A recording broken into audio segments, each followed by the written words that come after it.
Dry. Because we're making double cream, we want to serve it, do it quite close to when we're going to serve it for people to eat. Yeah.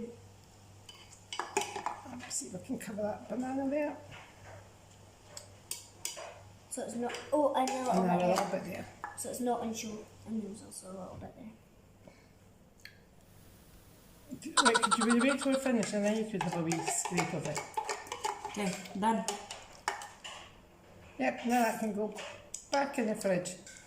Okay, back in the fridge for a few hours.